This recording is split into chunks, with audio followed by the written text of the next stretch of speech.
everyone. This tractor here is a pretty special one for me. This is the first tractor that I've ever restored. Me and a buddy worked on it for a couple of years there. And the story behind it is, a guy down the road had it. A friend of his built it, I think. It was a combination. But they took a 27 regular and then they put a 230 Dodge. It was a D24 block. They put that in it. So it was 230 cubic inches. It had a factory manifold. If you look at the frame right here, there's a spot where the exhaust dumped on it, burnt the paint off, and that rusted over the years. I went in and left it for posterity. And then it's got a fluid drive. When I was looking at it, the guy said it had an automatic in it. Couldn't figure out what he meant, thought he was mistaken. But if you look under here, there's a torque converter with a clutch behind it. I thought it was a neat thing. I thought it was worth saving. So I went ahead and picked it up. Paid $300 for it scrap. Had a friend haul it home for me for 75 bucks from a tow business. Figured out that the belt pulley PTO turned. Decided that the transmission was going into all 4 gears, reverse and 3 forward. So went ahead and started fixing it up. It's got NOS bearings in the drop boxes. I had a guy in another town, he had a couple of flat heads, so I got a Plymouth 218 and a Plymouth cylinder head for it. Buddy of mine who did most of the heavy work. I did not know anything when I started. So the dumb mechanic stuff I did, the welding, figuring out, buddy of mine did that. So what it has is we've got the 230 crank out of the old engine, which I needed because 218s are 4-bolt, crankshaft flange, 230s are 8-bolt, studs in them. And the fluid drive that I got to replace the one that was completely rusted out, it had holes in it. The guy in Maryland who works on them said he'd never seen anything like it, but sat for, as near as we can figure, 30 to 40 years, if not longer, in the woods at 2 different locations. But it was an 8-bolt fluid drive, so I needed that crank anyway. And on these Chryslers, the bore is the same between a 218 and a 230. What changes is the rods and the crank. So on this one, we used the rods and crank out of the old 230, and I'll include a picture of it. The block had split in a couple of cylinders. There was 2 cracks with a crossover in one bore. There was no save in the original block, and it was so rusted up I could not make out the serial tag. What I finally figured out was, number-wise, it was either a military block or a civilian motor. Civilian motors were the ones that got the fluid drive. I bought a military motor and it didn't work out, and I found this one. So there was a learning curve. I got ahead of myself. But in trying to improve it, to keep it from burning the paint off the frame, had Buddy make this header and we wrapped it. This thing's been running. It's warm. You wouldn't want to hold your hand on it, but that helps. He said that's to help cover up some of the welds. He was kind of down on himself. And the intake manifold I bought online. It's for an M37 military truck. The carburetor is an Autolite 1100 for a 63 Ford Falcon, 110 CFM. They have different Venturi you can pick. This one's set for 110. To make it fit, we have an adapter plate and a spacer, which I JB welded together and made my own studs out of a long bolt. JB welded into the bottom, and then I threaded the top. And the nuts are actually on a John Deere 1560 drill, the gauge wheels. We save the bolts out of those when we take them apart to rebuild them or have to replace them, scrap them. So a lot of the fasteners are leftover John Deere parts or socket head screws that come from his work. And they all work, and I think it has a neat look with the socket head screws for head bolts. Really, that's it. The wheels come from Nebraska, I believe it was.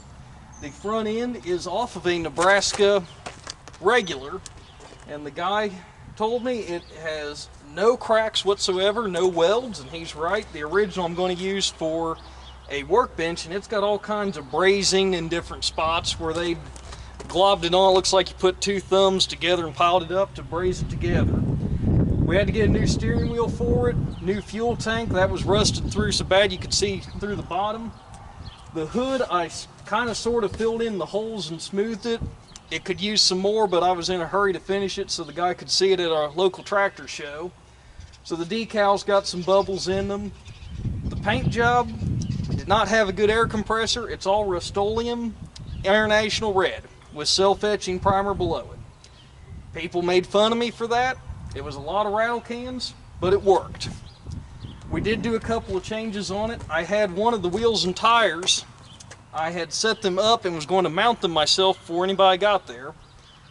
When I had the loader and raised the rear end up, they both fell. I was in a hurry, I was by myself, don't do that. One fell on this radiator and I had it put together. When I put it together, I finally got to where it didn't leak and the core got mashed a little bit. All it did is bend the fins. These castings took the brunt of it. So to cover that up, I made the grill scar out of it a year later. And it's just expanded metal from Rural King with some light bar in the side, a couple more socket head screws to keep the motif going. And I had to clearance it to fit the cultivator arm here on the front end, so there's a slot there for that. To make this fit, they welded in a cross member mount and this, and they made these brackets to fill in the gap here for the fuel tank support. On this front end, what they did, and it's kind of genius, these should have one big bolt in the bottom.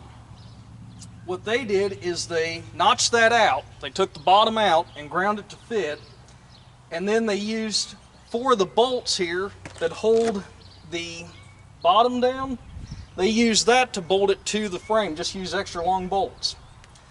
The original was shot. I did find a good used set, and that is what this is. I did have to cut it up. I regret doing that because of how originals are, but this tractor was so special, it's one I wanted to save, and the guy wanted to see it run again. The pipes here is for the water is some of the exhaust tubing we had left over. We made water pipes, and then I just cut a piece to match. For the, I cut up a radiator hose to make our various connections. So in between time and money, getting it going, I think we had a good 5 years in it from when I bought it to when it got done. Let's see, yeah, at least 3 or 4. It sat last year a lot because of how the shows went. And the only upgrade I did is the original radiator overflow is right in the middle of the radiator, and it was falling on the fan.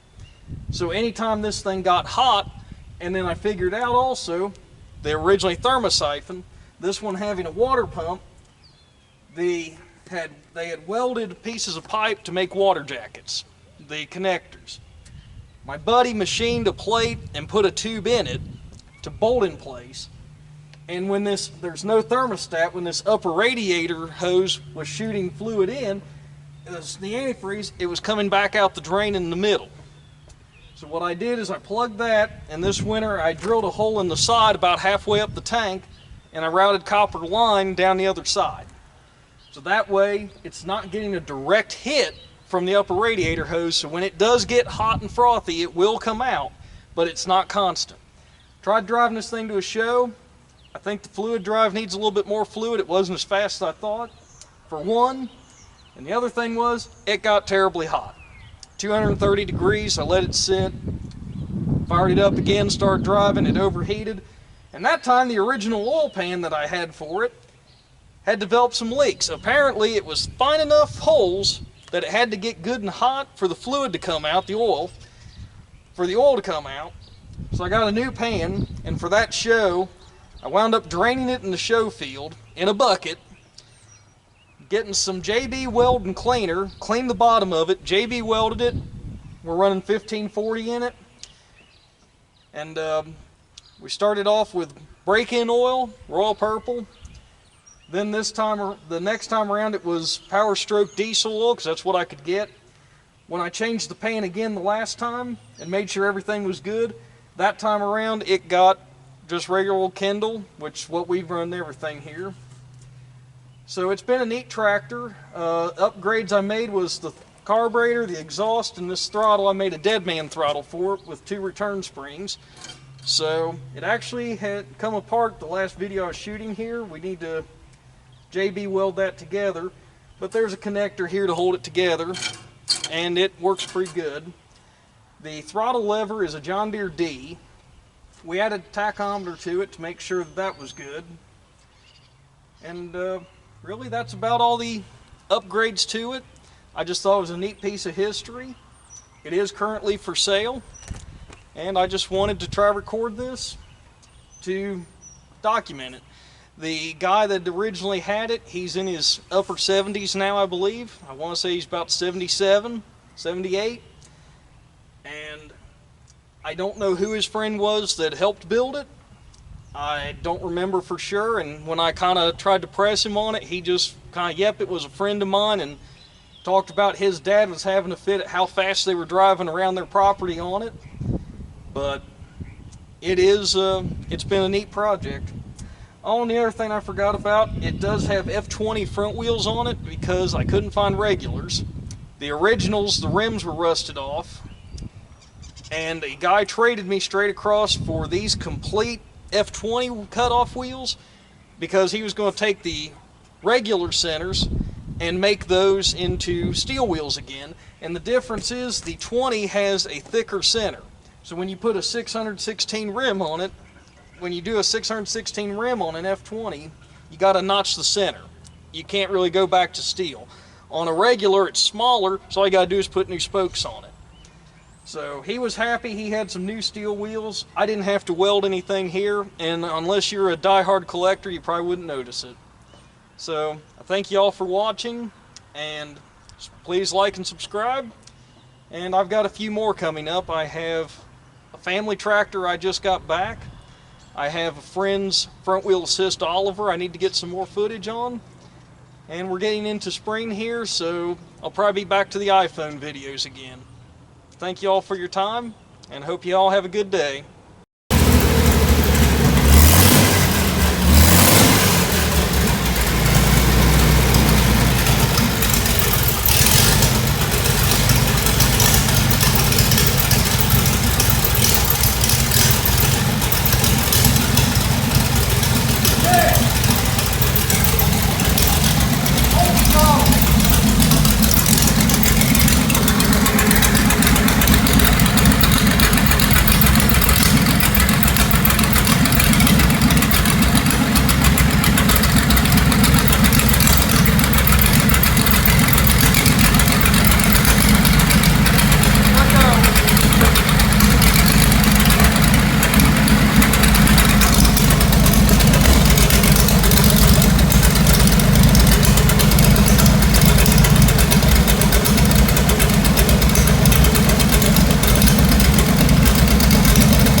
That